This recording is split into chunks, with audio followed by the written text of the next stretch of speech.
حبايبي أبطال 5 ابتدائي. النهاردة هنتكلم على الدرس الثالث في الوحدة الأولى اللي بيتكلم على موقع بيئات بلدنا. درس سهل وبسيط بس محتاج مننا شوية تركيز علشان نقدر نستفاد يا أبطال. وقبل ما نبدأ هنسمي الله ونصلي على سيدنا محمد صلى الله عليه وسلم.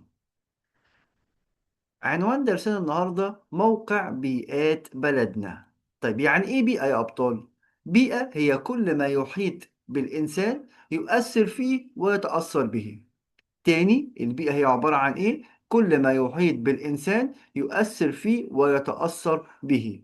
طيب، أنواع البيئات المصرية: عندي بيئة زراعية وعندي بيئة حضرية وعندي كمان بيئة ساحلية وبيئة صحراوية. كم نوع؟ 4: بيئة زراعية، بيئة حضرية، بيئة ساحلية، وبيئة صحراوية. هتكلم بشكل أكتر تفصيلا عن كل بيئة وإيه اللي بيميز كل بيئة عن الأخرى.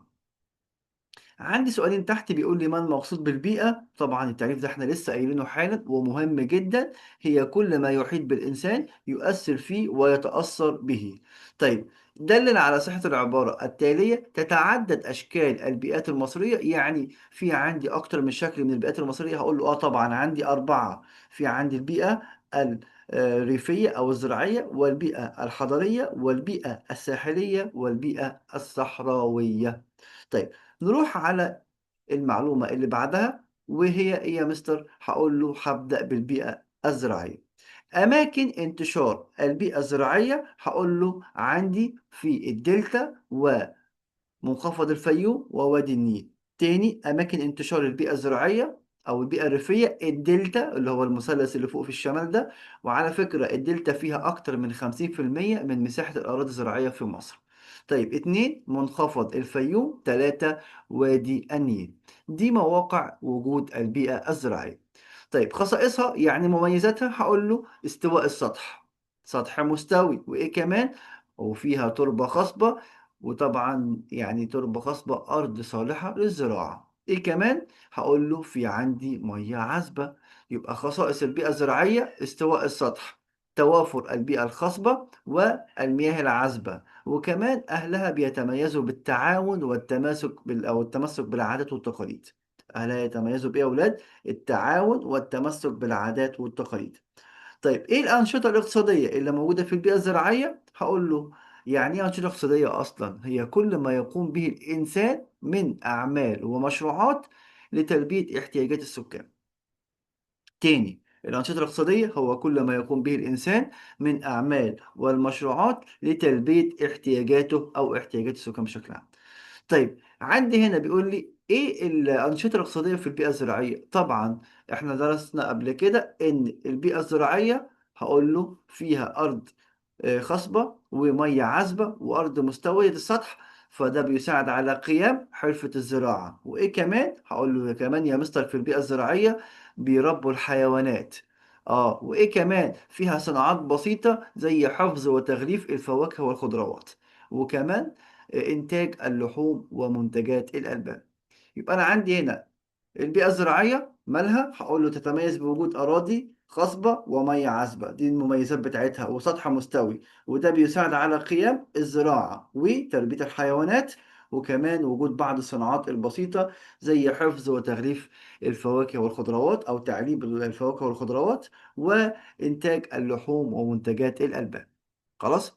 ماشي يا مستر. أهمية البيئة الريفية أو الزراعية هقول له يا مستر إحنا قلنا مصدر رئيسي للغذاء الأساسي من محاصيل وفاكهة وخضار وإيه كمان؟ ولحوم وألبان. خلاص؟ يبقى تاني، بما تفسر أهمية البيئة الريفية أو الزراعية هقول له مصدر رئيسي للغذاء الأساسي من محاصيل وخضروات وفاكهة ولحوم وألبان. خلاص؟ طيب، دور الدولة في تطوير البيئة الزراعية هقول له بتعمل الدولة على توفير فرص عمل للشباب، زيادة الخدمات زي المدارس والمستشفيات، وكمان بتعمل على تطوير مشاريع البنية التحتية زي الكهرباء والطرق والصرف الصحي في القرى وفي الأماكن أو المنطقة أو البيئة الزراعية. طيب، حقائق تاريخية بيقول لي ثورة 23 يوليو عام 1952 عادت توزيع الأراضي الزراعية على الفلاحين بمصر لتحسين أوضاعهم. ليه يا مستر؟ هو قبل كده ما كانش فيه أراضي بيملكها الفلاحين؟ لا طبعا، الأراضي كان قبل كده لا يملكها الفلاحين، والفلاح كان بيطلب منه إن هو يزرع المنتج المطلوب ويبيعه بنفس التكلفة اللي بتحددها الدولة. خلاص. طيب لكن بعد ثورة 23 يوليو عام 1952 تحول النظام الملكي إلى جمهوري، أصبح نظام الحكم جمهوري بدل ما كان ملكي. طيب ومن ثم تم إعادة توزيع الأراضي الزراعية على الفلاحين بمصر لتحسين أوضاعهم، وبقى هنا الفلاح له الحق إن هو يتوارث الأراضي الزراعية. طيب نروح على البيئة اللي بعدها، وهي البيئة الحضرية. البيئة الحضرية يا ولاد طبعا تشمل المدن والمناطق السكنية أو العمرانية. طيب عندي هنا في مصر 4 محافظات حضرية بالكامل، يعني مفيش فيها ريف ولا قرى. زي إيه؟ هقول له القاهرة، الإسكندرية، بورسعيد، السويس.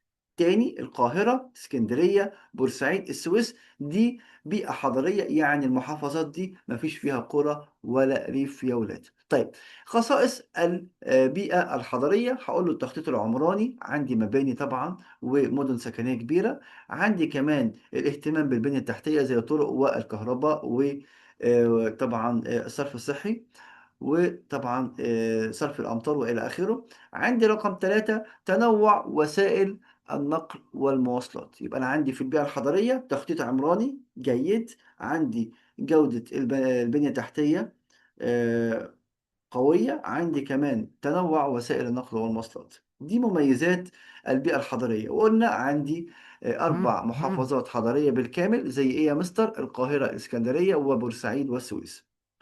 الأنشطة الاقتصادية في البيئة الحضرية، هقول له عندي صناعات خفيفة كالأغذية، عندي صناعات التحويلية زي الحديد والصلب، وكمان التجارة، وكمان الأنشطة الخدمية مثل التعليم والصحة والبنوك والسياحة والنقل والمواصلات. طيب يبقى أنا عندي هنا معظم السكان في المدن بيشتغل فين؟ في الصناعات الخفيفة وفي الأغذية، أو الصناعات التحويلية زي الحديد والصلب، أو التجارة، أو الأنشطة الخدمية يعني مثلا في المدارس أو المستشفيات أو البنوك، وكمان في وسائل النقل والمواصلات.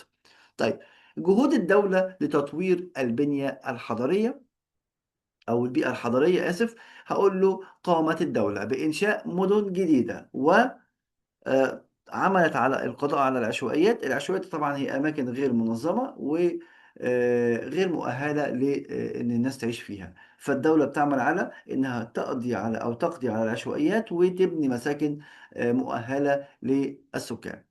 طيب ايه كمان؟ استخدام وسائل النقل المستدامة، يعني وسائل تعمل على الحفاظ على البيئة زي الأتوبيس الترددي اللي هو الكهربائي، والقطار الكهربائي السريع، والمترو والمونوريل. وهذه المواصلات تعمل على الحفاظ على البيئة. خلاص. يبقى أنا كده اتكلمت على إيه يا أبطال؟ اتكلمت على البيئة الزراعية والبيئة الحضرية. مهم جدا أعرف كل بيئة، أماكن انتشارها، وإيه الأنشطة الاقتصادية اللي موجودة في هذه البيئات. إحنا قلنا البيئة الزراعية عارفين إنها بتوفر لنا المصدر الأساسي للغذاء. زي إيه يا مستر؟ محاصيل وفاكهة وخضار ومنتجات اللحوم والألبان.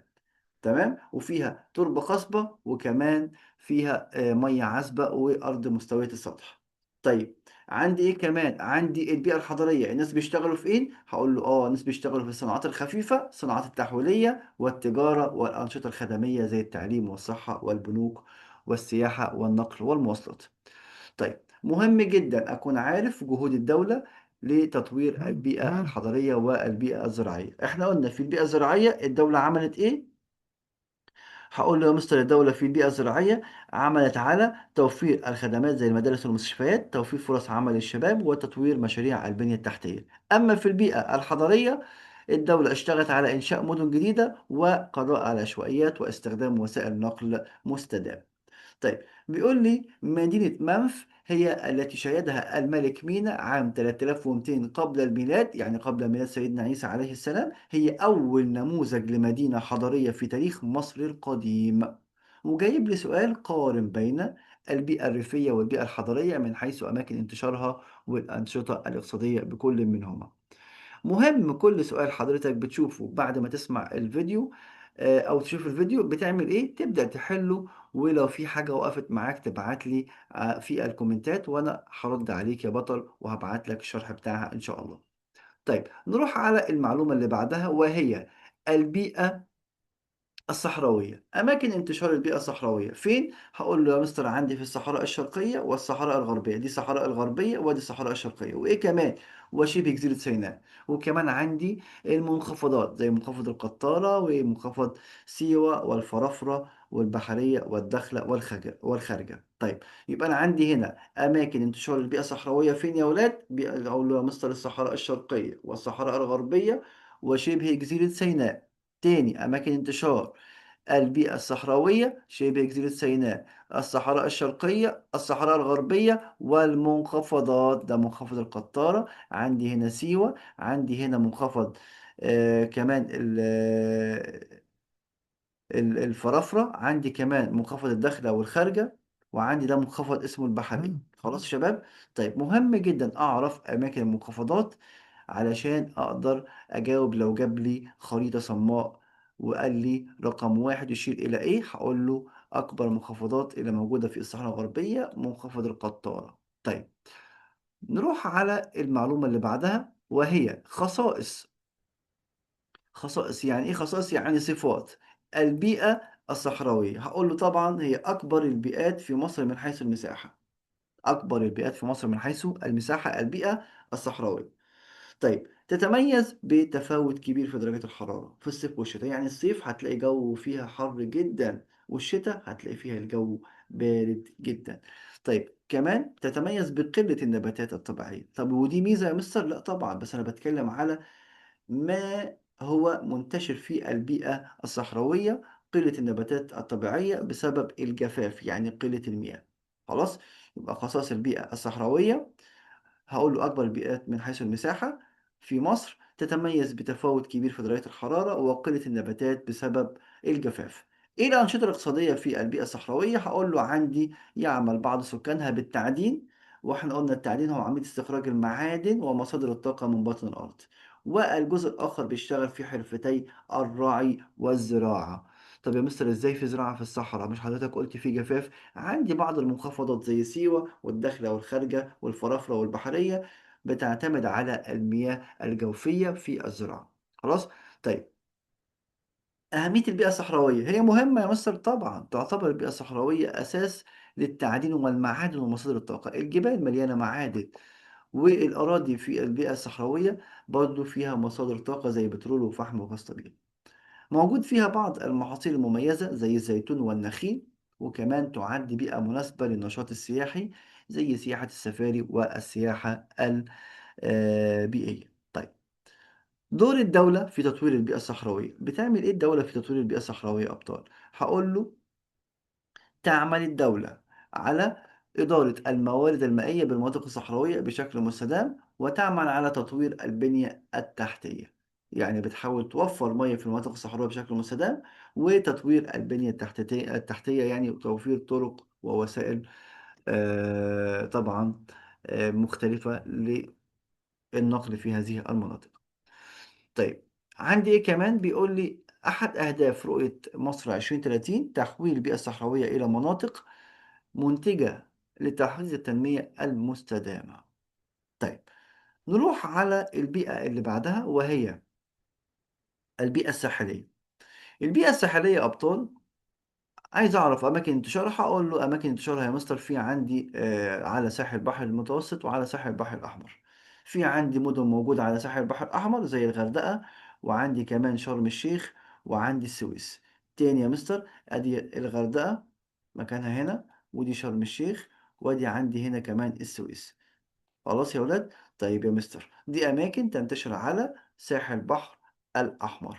طيب أو المدن التي تنتشر على ساحل البحر الأحمر. المدن التي تنتشر على ساحل البحر المتوسط عندي السلوم، عندي مرسى مطروح، العلمين، الإسكندرية، وعندي كمان يا مستر دمياط، وعندي كمان بورسعيد، وعندي مدينة رفح اللي هي جنب دولة فلسطين. خلاص ماشي. في يا مستر احنا رفح دي تبع فلسطين ولا تبع مصر؟ في عندنا رفح المصرية ورفح الفلسطينية، الاتنين اسمهم رفح. في جزء منها يقع في مصر والجزء الآخر يقع فين؟ في فلسطين. طيب نرجع لموضوعنا وموقع المدن الساحلية. قلنا في مدن على ساحل البحر الأحمر وفي مدن تقع على ساحل البحر المتوسط. لازم أعرف أماكنها علشان لو جاب لي خريطة صماء وقال لي رقم واحد تشير إلى إيه هقول له مدينة ساحلية وهي الإسكندرية. اتنين رفح، تلاتة السلوم، أربعة مطروح، خمسة العلمين، ستة هقول له بورسعيد، سبعة دمياط. طيب عندي هنا تمانية هقول له غردقة ودي تقع على ساحل البحر الأحمر، تسعة هقول له شرم الشيخ والسويس، عشرة والتي تقع على ساحل البحر الأحمر. نروح على الخصائص. خصائص يعني صفات هذه البيئة. أقول له طبعا تتميز بالشواطئ الرملية والمناظر الطبيعية الخلابة وكثرة المدن الساحلية والموانئ. مهمة طبعا بيجي لها ناس من جميع أنحاء العالم عشان تستمتع بالمناظر الطبيعية الخلابة والشواطئ الرملية المتميزة. وعندي هنا في أنشطة اقتصادية في هذه البيئة: صيد الأسماك، استخراج البترول والغاز الطبيعي، والتجارة عبر المواني، يعني تبادل المنتجات عن طريق المواني اللي موجودة في المدن الساحلية. وكمان عندي سياحة بيئية وترفيهية يا أبطال موجودة في هذه البيئة. طيب دور الدولة في تطوير البيئة الساحلية، هقول له الدولة بتعمل إيه؟ هقول له حماية الشواطئ من التآكل، تطوير الخدمات بالمدن الساحلية. يعني إيه حماية الشواطئ من التآكل يا مستر؟ أنا عندي البحر طبعا، آه، كل مدى بيحصل عملية تآكل بين الشواطئ، وهتلاقي مثلا زي شواطئ اسكندرية. لو حضرتك بتتمشى على شاطئ اسكندرية يا بطل هتلاقي في شواطئ لسه حتى الآن رملية، وفي أماكن تانية حاطين فيها صخور علشان تبقى مصدات للمياه علشان ما تخشش على الطرق أو على اليابس. خلاص، دي هي عبارة عن حماية الشواطئ من التآكل. بتحط الدولة مصدات على الشواطئ علشان المية ما تاكلش في اليابس. طيب ايه كمان يا مستر؟ عندي تطوير الخدمات بالمدن الساحلية وإنشاء مدن جديدة زي العالمين الجديدة. خلاص، يبقى الدولة دورها ايه؟ حماية الشواطئ من التآكل، إنشاء مدن جديدة، تطوير الخدمات بالمدن الساحلية. نستنتج من كل ما سبق إن البيئات المصرية يختلف بعضها عن بعض، لأن كل بيئة لها خصائص مميزة وأسلوب معيشة خاص بها. وطبعا لازم أحافظ على هذه البيئة، لأن طبعا علشان أوصل لمستقبل أفضل لازم أحافظ على البيئات اللي موجودة عندي. وبكده نكون وصلنا مع بعض لنهاية الدرس بتاعنا. طبعا مهم جدا تعرف الأسئلة اللي ممكن تجيلي في الدرس ده شكلها إيه. طبعا رقم واحد، التعريفات اللي احنا قلناها وفهمناها نحفظها بشكل كويس جدا. يعني إيه بيئة؟ يعني إيه بيئة ريفية؟ أنشطة اقتصادية، بيئة حضرية، بيئة صحراوية، وبيئة ساحلية. خلاص. طيب ايه كمان؟ طبعا مهم جدا ان انا اشتغل على الخريطة واعرف اماكن المدن الساحلية التي تطل على البحر المتوسط وعلى البحر الاحمر. مهم جدا اعرف البيئة الصحراوية تنتشر فين. هقول في الصحراء الغربية والصحراء الشرقية وشبه جزيرة سيناء والمنخفضات، أعرف أماكنها بشكل كويس. كمان مهم جدا أعرف إن أنا عندي أربع محافظات حضرية بالكامل زي القاهرة والسويس واسكندرية وبورسعيد.